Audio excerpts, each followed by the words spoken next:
pagdaanan, no? So, ang role ng isang mother, mga kapatid, ito po ay libre, no?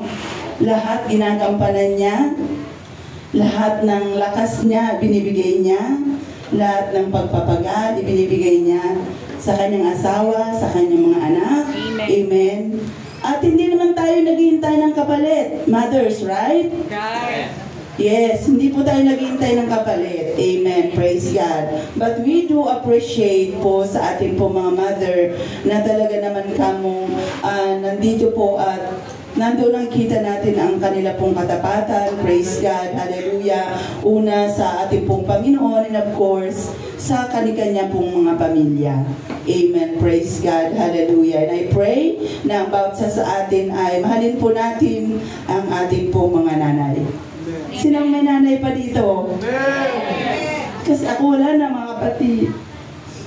Wala na pa akong babatiin Happy Mother's Day. Wala na akong mama. So, salamat sa mga kapatid na meron pang mama na pwede mong batiin sa oras na ito. Amen. Dahil ang inyong lingkod ay wala na pong mama. Praise God. Hallelujah. Nakaka-touch lang mga kapatid sapagkat bilang po mga mother, mga kapatid, may matindi po tayong role, hindi lamang po sa ating pamilya, kundi sa tahanan ng ating pong Panginoon. And truly, sa lahat po ng mga nanay, I highly salute to each one of you sa lahat po ng dedication na ginagawa niyo sa tahanan po ng ating Panginoon.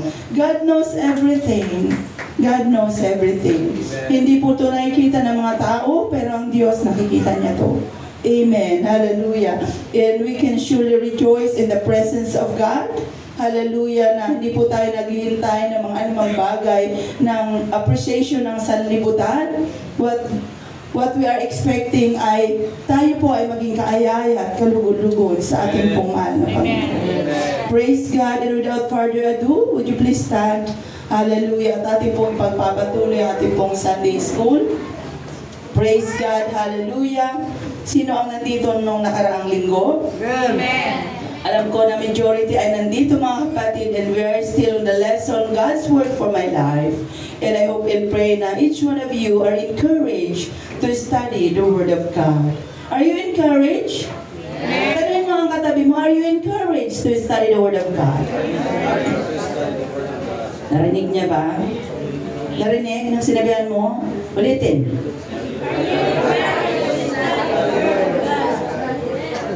Tumawa lang, no? Arinawa mga kapatid, ito pong ating pinag-uusapan. This is a very, very serious thing. Amen. Na kailangan po natin maunawa ang lahat, mga kapatid. Praise God. Let's bow our head. Hallelujah. Jesus, purihin ka, O Diyos, sa umagang ito, Lord God. And truly, Lord Jesus, that we acknowledge your holy presence, O God, to hover this place with power in anointing, O Lord. Thank you for this wonderful morning, O God, that once again you gather your people, O Lord Jesus. Thank you so much, O Lord God, sa panibagong umaga, panibagong kalakasan, Panginoon, panibagong pag-asa. Lord God, sa umagang ito, O Jesus, we dedicate our heart, O Lord, na ikaw manguna sa amin, Panginoon, O God. Buksan mo ang aming makalangit na karunungan at patuloy mo kami bigyan ng mga kaalamang mumula sa iyo, dakilang Ama. Anoint the lips of your servant, for I can do nothing without you, Jesus. Ikaw ang manguna, Panginoon, ikaw ang magbigay ng tamang rema sa iyong mga salita. Ikaw ang malugod, Panginoon, O God, sa aming pong ginagawa sa oras na ito. Be with us, O Lord Jesus, for the rest of the day. At ito po ang aming samot dalangin sa iyong dakila at matapat na pangalan. In Jesus' wonderful name we pray. And all God's people say Amen. Amen. Amen. Praise God. Praise God. Kamaya pa ang katabi. Praise God. Hallelujah. At sabihin mo sa kanya, makinig ka. You may be seated. Sino nakakaalala na Sunday ng aking challenge na i-memorize nyo? Sino memorize? Ano ating memory verse for today? Nasabi ko pag na-memorize nyo, meron kayong prize. Sino nag-memorize? Talaga lang, ha? Magtawag na lang kaya ako, Pastor. Wala? Ayan, ha? Yumuko na kayong lahat, ha? Pag mga yumuyuko, yan talagang tinatawag, eh. Pag mga nakayuko, ibig sabihin, hindi handa. Kaya tumingalak ka na. Paghanda, di po ba? Hebrews 4:12 ang ating pong memory verse sa ating pong lesson for today.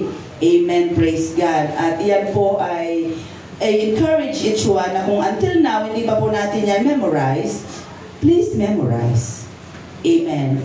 At ito po ay para sa ating lahat, mga kapatid. Amen? Buksan nyo na lang ang Bible nyo para alam nyo, mga kapatid. Hebrews 4:12. Anong sabi dyan? Basahin lahat. Wala pa rin Bible?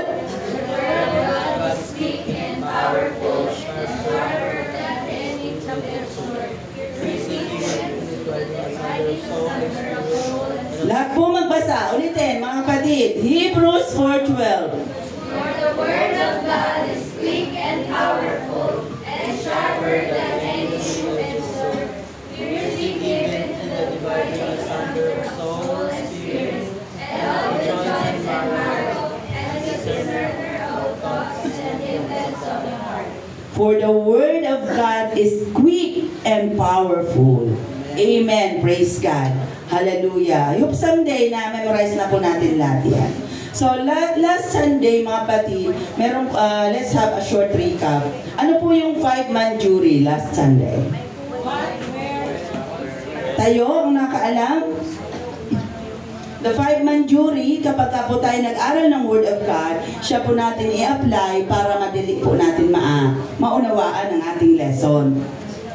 5-man jury, taas, o tayo. Amen. So kapag po tayo nag-i-study ng Word of God, gamitin po natin ang tinatawag na 5-man jury. So last Sunday, yan po ay in-explain ko na ang what, who, why, when, and where. Amen. I-apply po natin yan kapag nag-aaral po tayo ng salita ng ating pong Panginoon. Dala niyo ang inyong libro, mga kapatid? Amen. Pakitaas ang libro. Iilan lang may dala. Linggo-linggo po, mga kapatid. Kapag po kayo ay may libro na pinag-aaralan po natin, linggo-linggo po natin dalhin. Para nang sa ganon, masusundan po natin ang ating pong pinag-uusapan. Okay, are you ready? Amen. So what do I read? So yan po ang mga katanungan sa mga nag-aaral ng salita ng ating pong Panginoon. What do I read? Saan bang talagang book of the Bible ako magbabasa? Katulad nung na-mention ko na last Sunday, maraming mga taong nag-a-advise na mag-start daw tayong magbasa in the book of Genesis. No? So pero I will not advise, mga kapatid, na mag-start po tayo sa Genesis. No, ang gumagawa lang po niyan, yung mga Bible scholars, marurunong at maaalam ay well-equipped sa Word of God. Pero kung tayo naman po ay hindi pa man din nga tayo marunong magbasa ng Biblia, huwag kang magsimula sa Genesis. Amen? So tayo po ay mag-i-start, mga kapatid, in the book of Acts. Sabi dito, jumping from one favorite passage to another is better than not reading the Bible at all. But it is not the best method. Yung parang palundag-lundag ka daw, hindi po yan ang ina-advise. Hindi tayo matututo, mga kapatid, o hindi po natin ma-rightly divide ang Word of God. Sabi dito, beginning at the Genesis and reading through the book of Revelation in the methods prescribed by many Christians. Sinabi ko na yan, mga kapatid. But if the reading of the Bible has not yet become a habit for you, sabi dito, try a new approach. So ito na po yung tinuturo natin. No, kapag hindi po tayo sanay pa, wala pa po tayong habit sa Bible reading, mag-start po tayo in the book of Acts. Sabi na natin the Acts. Yes. Bakit siya tinawag na the Acts? Ha? Kaninong gawa? Ng mga apostoles. Yes, kaya po yung tinawag na the Acts because it is the acts or gawa ng mga apostoles. Amen. So, the theme in the book of Acts reveal. Kung babasahin mo daw the book of Acts, it reveals the birth and the rapid growth of the Church of Jesus Christ throughout the outpouring and the empowering of the Holy Spirit. Noong unang panahon, mga kapatid, I don't know if you agree to me, na nung ako po hindi pa man din tinawag sa paglilingkod sa Panginoon, I don't know what is the Holy Ghost. Meron ba dito? Anyway, meron ba dito may mga Holy Ghost na? Taas ang kamay na may mga Holy Ghost. Kunti lang ha. Kunti pa rin. Dapat po lahat na nandito sa sanctuary, mga kapatid, lahat po tayo ay mayroong Holy Spirit. Now, kung tatanungin, bakit kailangan Sister Chat na may Holy Ghost? It is very, very important sa paglilingkod sa Panginoon. Useless na tayo po ay nagsasabing naglilingkod sa Diyos, nagsasabing mananampalataya, pero wala tayong Holy Spirit of God. Right, amen. Useless po yan, mga kapatid. Kahit punta ka pa ng punta sa tahanan ng ating Panginoon, sige ang church mo linggo-linggo, kung wala kang Holy Spirit, sayang. Amen? Sayang po ang ating pong paglilingkod. Now, in order for you to understand at ma-establish po sa ating puso ang kahalagahan, ang importansya ng Holy Spirit, magbasa ka ng Acts. Magbasa po tayo ng The Acts para lubos nating maintindihan kung ano ang function ng Holy Spirit sa ating pong buhay. Amen? Doon po natin makikita, mga kapatid. And ang sabi pa rito, it began in Jerusalem. Saan nagsimula ang outpouring of the Holy Spirit of God? It begins in Jerusalem, and it is the promise of God continue to the powerful ministry of every followers of Jesus Christ throughout the world. Throughout the world. So meaning, ang Holy Spirit, mga kapatid, ito po ay ipinapangaral ng mga mananampalataya ng atin pong Panginoong Jesucristo. Kaya nga every time when we are at the church, tandaan po natin palagi sa altar calling, dapat lagi po tayong mai-infill with the Spirit of God. Sino may desire niyan linggo-linggo? Amen. I-desire po natin na every Sunday, tayo po ay mapi-feel ng Holy Spirit of God. Amen. Dahil iyan po ang nagpapalakas sa atin. Ang Holy Spirit of God ay napakarami pong function sa ating pong buhay.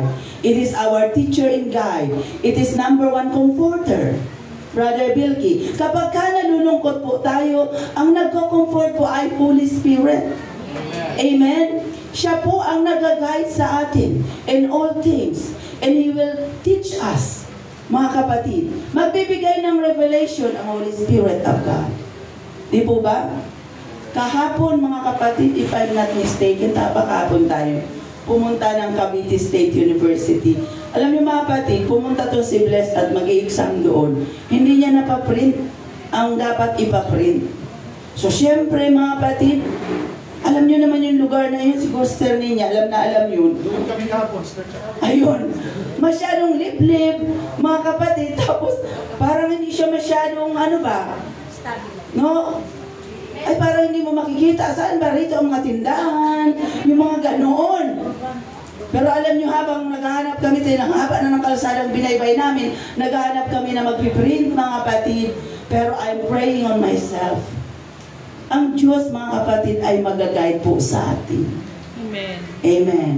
Kaya nga sabi ko kay Brother Jess, in every situation that we are facing, lalong-lalo kung may problema nasa ating pong harapan, don't make another problem, but make a solution. Right, amen. Find a solution. Huwag po tayo mag-create ng another problem because we cannot solve it. Amen? Kaya ayun, pabalik-balik kami doon sa pagkaba-abang kalsada, very narrow pa man din, at hindi pa namin sukat akalain na yung taong gagamitin ng Diyos, mga kapatid, sino magsasabi na nagpiprint ang mga tao na yun? Ay, ang kanilang labas ng bahay nila, itim na itim talaga. Hindi may isipin may tindahan doon. Di ba? So kaya sabi ko kay Brother Jess, God always make a way. God always make a way. Nasa ating palagay na parang makakita tayo kami dito na nagpiprint. Kasi left and right ng kalsada, mga puno. Sister Beth, pagkalalaking mga mangga, sabi, saan ba kami dito hahanap ng print na nagpiprint? Di po ba? Pero ang Diyos, meron pong ginamit. Amen? So the Holy Spirit is guiding us. The Holy Spirit is guiding us wherever we go. Amen? So ang ating pong Panginoon hindi po nagpabaya. So kapag binasa po natin ang the book of Acts, mga kapatid, dyan po natin mauunawaan once and for all ang kaligtasan na ibinigay po ng Panginoon sa sangkatauhan. Nasa book of Acts. Dati noon mga kapatid, nung ako'y bagong mananampalataya ng ating pong Panginoong Jesucristo, hindi ko po lubos na maintindihan ang kahalagahan ng tinatawag na paglilingkod. No? Parang feeling mo lang, magsimba ka lang, di ba, makinig ka lang. Di ba ganun tayo eh? Ewan ko until no, baka ganun pa rin tayo. Pero dapat po, habang nandito tayo sa tahanan ng ating Panginoon, tayo po dapat mayroong direction. Everybody say direction. Alam mo ang ginagawa mo, ba't ka nandito? No? Ito ba mga youth natin, alam niyo bang ginagawa niyo, ba't kayo nandito? Alam? Wala. Kasi po, wala kasi kami mapuntahan, kaya dito na lang. Di ba? Minsan pumunta dito nang walang dahilan. Sumama lang. Sama lang po ako kay sister ganito kasi parang masaya naman dito. Pero on their mind, wala silang direction.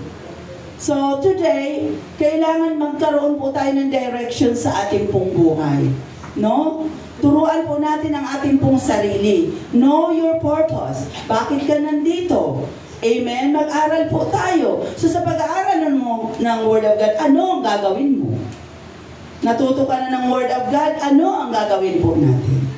Of course, isi-share po natin yan. Amen? Nag-aral tayo ng salita ng ating Panginoon para po sa ating sarili at ganoon din sa mga tao o higit sa atin pong mga pamilya. I-share po natin. So the more we read the book of Acts, maiintindihan po natin una din, mga kapatid, ang birth of the church. Everybody say, birth of the church. Birth of the church. Birth of the church of Jesus Christ. Amen. So dyan po natin mauunawaan, mga kapatid. At hindi ko na yung tatalakayin sa inyo, mga kapatid. Hapyaw ko lang ito. Actually, hindi ko na nga ito dapat i-brought out sa inyo isa-isa ang mga librong dapat uunahin natin eh. Pero para lang kayo may understanding. Para lang po tayo may understanding kung paano tayo mag-aaral ng salita po ng ating pong Panginoon. So ano daw ang unang librong babasahin? The Book of Acts. Ayan. So konti lang naman. Ilang chapters ang The Book of Acts? Yan, 28 chapters lang mga kapatid. At masyado pong maiksi. Amen? So para ating pong aaralin. Then the next is, basahin daw natin ang the Gospel of Mark. Amen. So the Gospel of Mark, it reveals the true meaning of Messiah.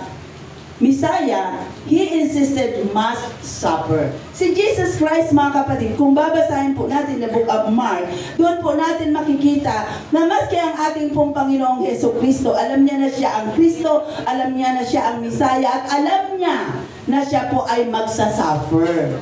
Yun. Kung babasahin po natin ang book of Mark, mga kapatid, doon po natin makikita kung paano po ang life suffering ng ating pong Panginoong Jesucristo. Amen? Amen. As we can read the key events of Jesus Christ in the ministry, mababasa rin po natin in the book of Mark, Jesus is born. Doon po natin mababasa. 12 years old, he compounds the temple ng mga leaders. Baptism of Jesus Christ, nandoon din po sa book of Mark. Jesus wilderness temptation, doon din natin yan mababasa. Jesus called his disciples. The transfiguration of Jesus, the triumphant entry. Jesus arrested, the Last Supper, Jesus crucified, Jesus is buried, Jesus ascend into heaven. Doon po natin lahat mababasa yan. Doon po natin lahat mababasa. Napakagagandang istorya po mga kapatid. Nandoon po sa book of Mark. Amen. So next natin babasahin mga kapatid ay book of Matthew. Ayan. So the book of Matthew was written several years later than Mark and repeat almost every line of it. Kung minsan maobserbahan po natin kung sa ating po mga reader ng Word of God, maobserbahan natin ang 4 gospel, meron po yan na uulit-ulit. Sinabi na sa Matthew, sasabihin ulit doon sa Mark, sa John. Di ba pansin niyo yun? Sa mga nagbasa? Yon. Nandun po yan mga kapatid, nauulit po yan. So in the book of Matthew, in this gospel, God stepped into history and became Emmanuel. Ano ibig sabihin ng Emmanuel? God is with us. God with us. It was written in the book of Matthew 1:23. Jesus profounded, identified with the temptation, infirmities, disappointments, in death that the human being have experienced since Adam, for He would be with us. So dito mga kapatid, kapag ka po tayo nagbasa ng book of Matthew, doon po natin mauunawaan na ang atin pong Panginoong Hesukristo, hindi po siya inosente sa lahat po nating pinagdadaanan. Listen very carefully. Na kung minsan, may pinagdadaanan po tayo bilang tao na parang tila baga, akala mo, you are alone. Sino nakaranas ng ganong pakiramdam? Na parang pakiramdam nagsusolo ka. Wala kang kakampi. Di po ba? Sa book of Matthew, Sister Lynn, kapag ka binasa po natin, doon natin mararamdaman na ang ating pong Panginoon nagpa-promise sa atin that I will never leave you nor forsake you. Amen. Hindi po tayo iiwan ng ating pong Panginoon. Kung nasaan daw 2 o 3 na nagkakatipon sa kanyang pangalan, nasaan si Kristo? Nasa kalagitnaan. So meaning, ang ating pong Panginoong Hesukristo, kahit kailan, hindi po tayo iiwan. Amen. Iwan na tayo ng ating mga minamahal, iwan na tayo ng ating pong mga asawa, pero ang sabi ng ating pong Panginoon, ano ang sabi ng ating Panginoon? I will go with you always, even until the end of the world. Even until the end of the world. Kaya minsan, papangakuan po tayo ng tao, Brother Jobert, no? Maraming pangako that I will give you the moon and the stars. Hindi totoo po yun, mga kapatid. Dito lang nagmumula yun eh. Pero ang ating pong Panginoon, pag nag-promise yan, gagawin po ng ating Panginoon. In due time, ipufulfill po yan ng ating pong Panginoong Hesukristo. Amen? Amen. Praise God. Hallelujah. And next, mga kapatid, na kailangan daw po natin basahin is the book of Luke.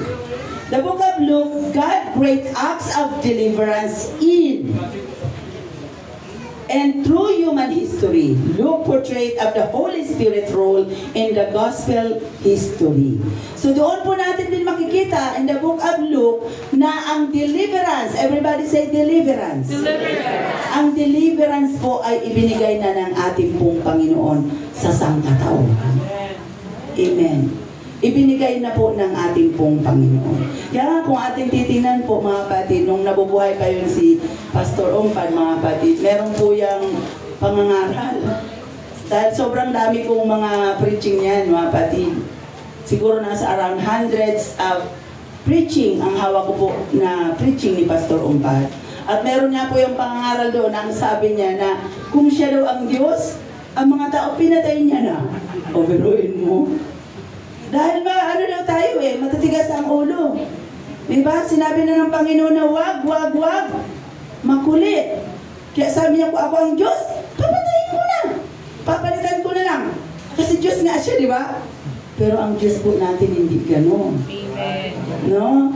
Kaya napakabuti po ng ating pong Panginoon na kahit anuman din ang ating pong pinagdadaanan, hindi po natin pwedeng i-compromise ang ating pong kaligtasan na natanggap na sa ating pong Panginoong Hesukristo. Amen? Kita nyo na kahit nung, naalala nyo sa Garden of Eden, di ba pinalayas? Na si Adan at Eva pinalayas doon sa paraiso? Bakit? Anong purpose? Sa nakakaalam, ba't sila pinalayas? Ha? Ula-ula. Sige tayo, ang nakakaalam. Bakit sila pinalayas? Para matulong. Dahil alam po ni Adan at Eva na nandoon po sa paraiso ang punong kahoy ng buhay. The tree of life. Diba? Dahil nakain nila mga kapatid ang bunga ng punong kahoy na nagbibigay ng karunungan between right and wrong. So ngayon, kung sila'y mananatili bilang makasalanan sa loob ng paraiso, maa-access po nila ang punong kahoy ng buhay. Kaya sila doon pinaalis, mga kapatid. Pero kung titingnan natin, nung sila po ay pinalayas ng ating pong Panginoon, hindi naman sila totally finorsake ng Diyos. Di ba? Hindi po sila totally finorsake ng ating pong Panginoon. So doon po natin makikita, mga kapatid, na ang ating pong Panginoong Jesucristo, ang kanyang biyaya ay sobrang sagana. Amen. Amen? Nasa kabila ng tayo pong tao ay nawala na doon sa kawan ng ating pong Panginoon, hindi po tayo nilimot ng Diyos. Amen. Amen. Pagkos dumating ang tinatawag na redempted plan of God, na ibinigay niya ang kanyang anak, ang kanyang bugtong na anak, upang ikaw at ako ay magkaroon ng buhay na walang hanggan. Right. Amen? So wala po tayong pwedeng sabihin, mga kapatid, na kahit anong pinagdadaanan natin, minsan ang bilis natin magdesisyon. Kapag ka may kaunting pinagdadaanan, ayaw na agad sa Diyos. Huwag po tayong ganun, mga kapatid. Amen. Huwag po tayong ganun. Na kaunting pinagdadaanan, kaunting rough road ng buhay, kaunting lubak ng buhay, ayaw na. Gusto mo lang lahat puro patag. Nakakita na ba kayo ng kalsadang puro patag? Yes. Ha? It's like Sa NLEX. Yung mga national highway. Brother Jimmy. Pero sa totoo lang, pag napunta ka ng mga rural na lugar, di ba daming lubak? So meaning, ang buhay po natin ay ganyan. Meron po tayong dadaanan, mga kapatid, na patag, meron ding lubak, meron ding mabako. Amen. Diba? Pero ang tanong, huminto ka ba? Ano ba naman to? Mabako naman to. Ayoko nang dumaan dito. Upo na lang ako dito. Naghanap ng ibang daan. Naalala ko, Sir Bet, saka si Brother Bilky, bumiyay ata ng Batangas. O yung kanilang dinaanan, hindi lang mabako, stiff. Tama ba? O lusong? O, di ba hindi tayo hihinto? Kasi ganun po ang buhay natin, mga kapatid. Meron po iba-iba po ang highway na dinadaanan natin. Right. Amen? Pero kahit ano pa man yung dinadaanan po natin, huwag tayong titigil. Alalahanin po natin na minsan ang ating pong Panginoong Jesucristo ay ibinigay niya ang kanyang buhay sa krus ng Kalbaryo. Amen. Para po tayong lahat ay magkaroon ng kaligtasan. Amen? Gusto niyo ba ating pinag-uusapan? Amen. Mga kapatid, kapag naiisip ko ang kabutihan ng ating pong Panginoon, nakakaiyak isipin, mga kapatid. Kaya there's a time that every time when I come to the Lord in prayer, na nakakaiyak, mga kapatid, because who we are, para alayan ka ng buhay ng Diyos. Who we are. Di po ba? Sino ba tayo? Wala naman tayong mga profile. Di po ba? Hindi naman tayo mga sikat. Pero tayo po ay inalayan ng Panginoon ng kanyang buhay. Amen. So bilang tayo po ay mga niligtas ng ating pong Panginoon, marapat lang din na ibigay po natin sa Diyos ang pinakamataas na papuri at pagsamba. Hallelujah. Amen. Pinakamataas na papuri at pagsamba. Praise God. Hallelujah. Kaya tama, mga kapatid, sabi ko kanina sa atin sa devotion, na ang worship, ito po ay hindi nagmamatter sa kung ano ang sitwasyon ng buhay. Because worship matters the God that you are serving. Kung gaano mo siya kakilala. Pagdating mo sa tahanan ng ating pong Panginoon, dapat alam po natin sa ating pong sarili na nandirito ka to give the highest reverence to God. Amen. Hindi na tayo kailangan pa kung tutusin brother. Diba? Hindi naman tayo kailangan magsisigaw eh. Di po ba? Para lang i-encourage. Minsan naghintay pa tayo kung anong sabi ng worship leader, shall we stand together? Ba't hindi ka tumayo? Oras na para mag-worship sa ating pong Panginoon. Di ba? Minsan nandito na ang worship leader, nagtingin-tingin na dito, tayo naman tingin din. Maano bang tumayo na? Mag-response ka na. Mag-start ka na ng worship. Mag-ignite na, mga kapatid. Alam mo, ignite. Kasi once na nag-ignite na po tayo, mga kapatid, nag-i-sparks na ang bawat isa sa atin, makukonsume ang buong area mga kapatid. Amen. Hindi na po tayo sisigaw dito na, ay wag ka mahiya mag-praise and worship. Dapat wala tayong mga ganong word dito eh. May mahiyaan mga Pentecostal? Dahil ako hindi ako nahiya mga kapatid. So kung mahiyain kang Pentecostal, hindi ka para dito. Dahil mga kapatid, ang tahanan ng ating pong Panginoon para ito doon sa mga niligtas ng Diyos, amen, na willing at naririyan mga kapatid, buong puso na iaalay ang kanyang sarili sa ating mahal na Panginoon. Amen. Praise God. Hallelujah. Hallelujah. So now, ano pang sunod nating babasahin? John. Ang Book of John. Amen. So the Book of John, the Gospel of John features a number of themes often treated in the antithetical or magkakasalungat. Ang ibig sabihin po ng antithetical. Pag nagbasa ka ng Book of John, makikita po natin dyan mga kapatid, ang mga challenge between life and death. Between light and darkness. Between love and hatred. Between belief and unbelief. Spirit or flesh. Diyan po natin yan mababasa in the Book of John. Kaya nga sa atin po mga kapatid, ini-encourage po tayo na kapag nag-aral tayo ng salita ng ating pong Panginoon, we have to study. Not only reading the Word of God, but you have to study. Iba po kasi yung nagre-reading ka sa nag-i-study ka. Tama ba mga estudyante? Yes. Meron kasi nag-reading, nung tinanong, anong binasa mo? Ano nga ba yun? O di ba? Hindi mo naintindihan. Minsan nagbasa ka ng Bible mo, tanongin ka, anong intindi mo dyan? Hindi ko nga ito naiintindihan eh. Ano nga ba ito ulit? Yan. Yan po ang sinasabi mga kapatid, don't just reading. You have to study. Kaya nga ano sabi po sa atin salita ng ating Panginoon, 2 Timothy 2:15, tama ba? Study. Study, study, study. Ang sabi doon, to show thyself approved unto God, a workman that needed not to be ashamed, but rightly dividing the word of truth. So mahalaga po tayo mag-study. No? So sino dito sa atin may mga Bible? To be honest, sino ang walang Bible? Taas ang kamay. Gusto ko lang makita. Yung wala pang Bible, taas ang kamay. Si Brother Ramil na lang. Lahat meron na? Kayong dalawa meron na? O bakit hindi tumataas? Yung walang Bible, pakitaas ang kamay. So meaning, dito sa tahanan ng ating pong Panginoon, meron pa rin wala pong Biblia. So dapat lahat po na pumupunta sa tahanan ng ating pong Panginoong Jesucristo, tayo pong lahat ay magkaroon ng sariling Biblia. No? At, kinig. Kung kayo naman ay may Bible, dalhin po natin. Tumingin ka sa katabi mo, dalhin mo ang Bible mo. Sabihan mo. Sabihan mo siya.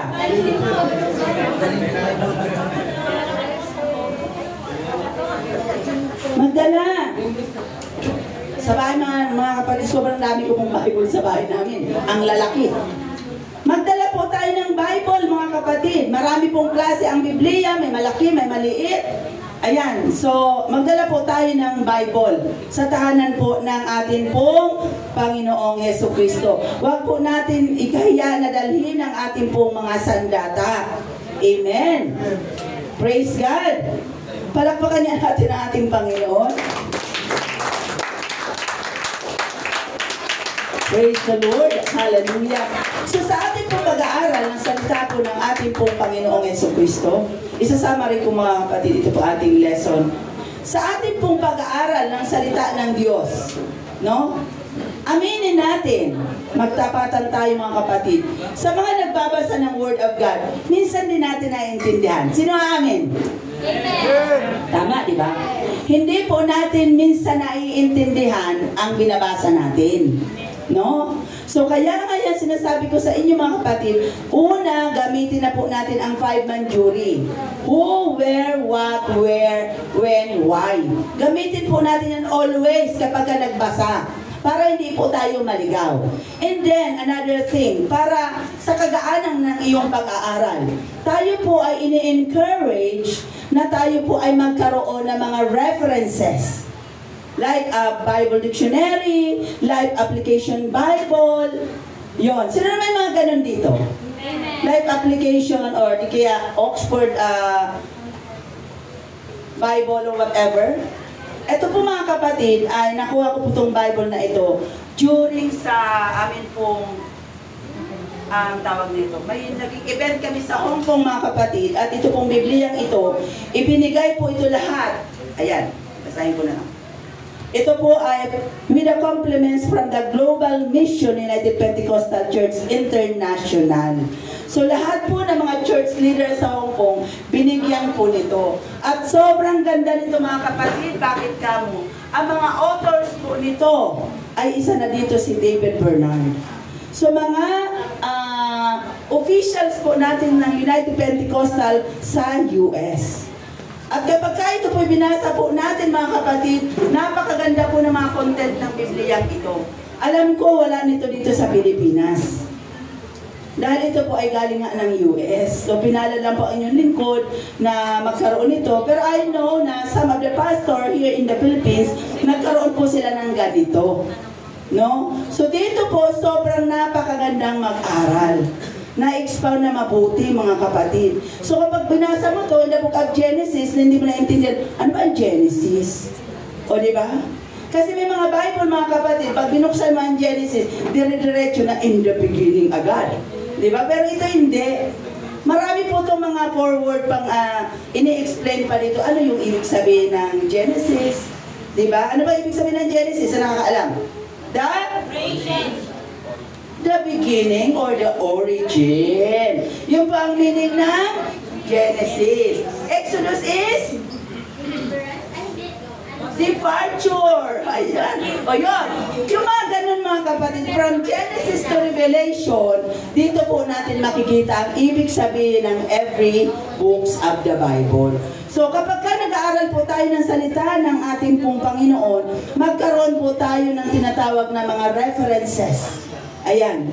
So, ang inyo pong lingkod ay medyo may mga references po ako talaga.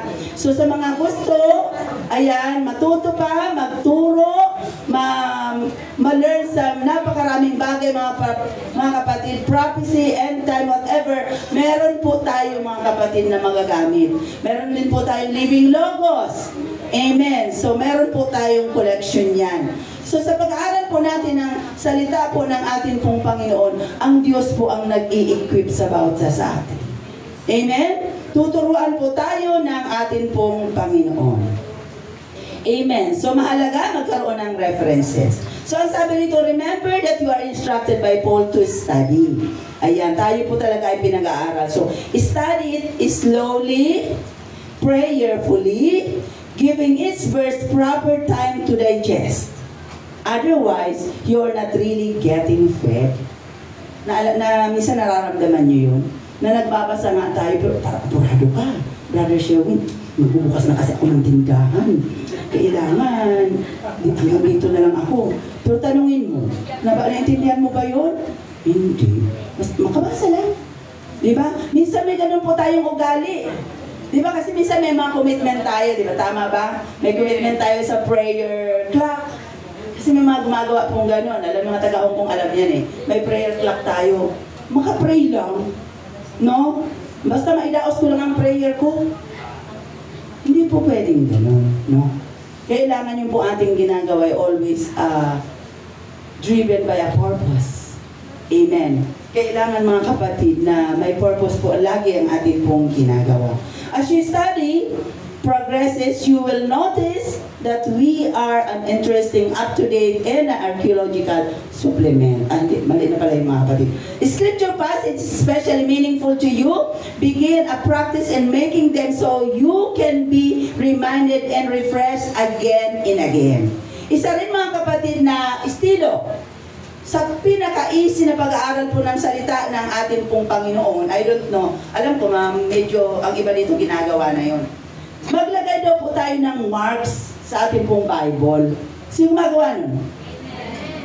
Ganyan ang marks, imamarking po natin. Gamitan po natin ng highlighter. Sino gumagamit niyan? Ayan. So isa po yan sa makakatulong sa atin, gamitan daw po natin. ng highlighter. Sabi niya, don't hesitate to mark your Bible underlining text neatly. Pagka naman nag-underline, bahala na. Neatly naman. Tandaan po natin mga kapatid, ang every pages ng Bible po mga kapatid, depende sa Biblia, ito po ay cotton paper. Pag sinabing cotton, hindi pwede pa sa ang kamay mo dito. Matunaw to. So may mga Biblia mga kapatid na very delicate po ang kanyang papel. Nung kapag ka ito ay ginuhitan mo ng highlighter, malamang sa malamang, tatapos mo sa kabila. Kaya ito talaga hindi ko ginuhitan. So yung ibang Bible ko lang ang meron, pero ito ay very, very special. So hindi po natin guguhitan. May mga Bible mga kapatid na medyo thick a little bit ang paper, ayun pwede na pag ginuhitan mo yung front, hindi makita sa likod. Diba? So pwede po natin gawin yon para po sa ating pinaka-easy na way of studying the Word of God. So sabi nito, for example, for all scripture about water baptism could be marked in blue.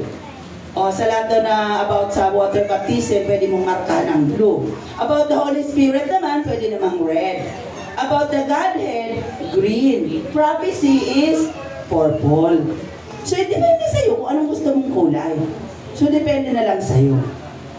And then another way, di ko rin alam kung ginawa nyo na rin. Kapag ka nag-share po tayo, like for example, plan of salvation. Sino nakaka-memorize ng straight plan of salvation? Ilan lang, pastor? Ilan lang. Nawala na yung ating ano dyan, yung well of prophecy. So, maganda sana kung nananatili po yung ating well of prophecy kasi doon po natin na kukumpara yung ating pong Panginoong Christ and God nandoon po sa well of prophecy. So, kung kayo ay wala nun, pwede nyo naman yung i-search online, i-download nyo na lang ang well of prophecy. So now, sa plan of salvation po tayo. Kapag ka nag-share po tayo, like for example, ang topic mo is about plan of salvation. So, gamitan po natin ng arrow. Hindi ko alam kung makikita nito. Ang arrow mga kapatid na pag ganun siya pababa and then pag pataas. Like for example, ang ginamit po natin is Acts 1:8. Like for example, John 3:3. Ang isusunod mo is Acts 2:38. So yun ba ay arrow pataas o pababa? Galing ka sa John 3:3.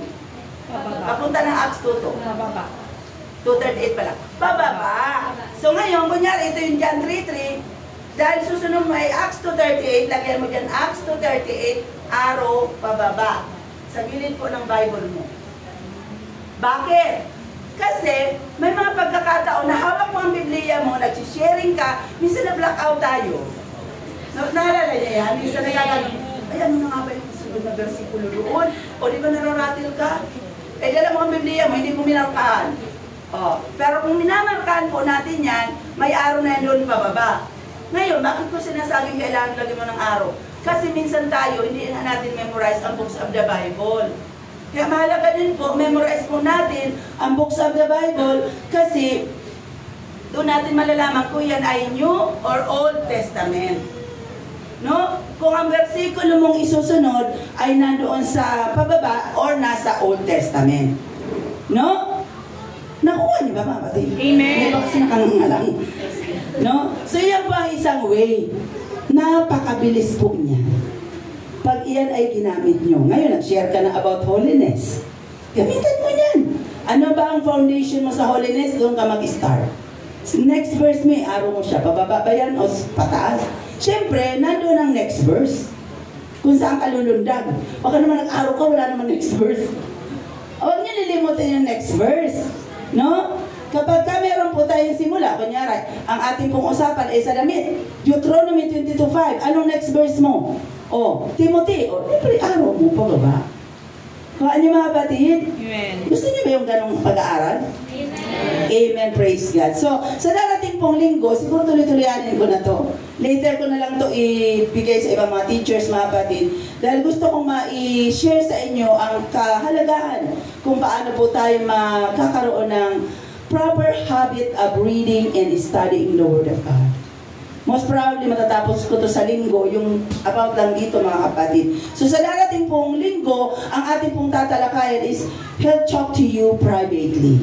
Lesson pa rin mga kapatid, part pa rin po yan ng ating pong lesson 8. Amen? And after po sa ating lesson 8, ang ating pong pag-uusapan ay the secret of success. Yan. Sino gusto mag-success? Amen. Ito mga kapatid, kahit mananampalataya po tayo ng ating pong Panginoon, magiging successful po tayo. Pag ito po inaral po nating mabuti. Kaya nga sabi ko noon mga kapatid, sabi ko, ang believer pala, hindi pala. Kasi minsan ang konsepto natin na mananampalataya, parang akala natin sa sarili natin, mga mahihirap ang believer. Hindi po. Sa Bible mga kapatid, napakaraming mayayaman. At gusto ng atin pong Panginoong Jesucristo, ang kanya pong anak ay mayaman. Amen? Sino gusto yumaman? Ay, salamat. Praise God. So lahat po tayo pagyayamanin ng atin pong Panginoong Jesucristo. Tinuro na po yan. Na huwag daw po natin ihiwalay. Ha? Ito pong salita ng Diyos sa atin pong mga bibig. Dahil through that, tayo po ay pagpapalain ng atin pong Panginoong Jesucristo. So tayo pong lahat ay tumayo at atin pong kunin ang ating pong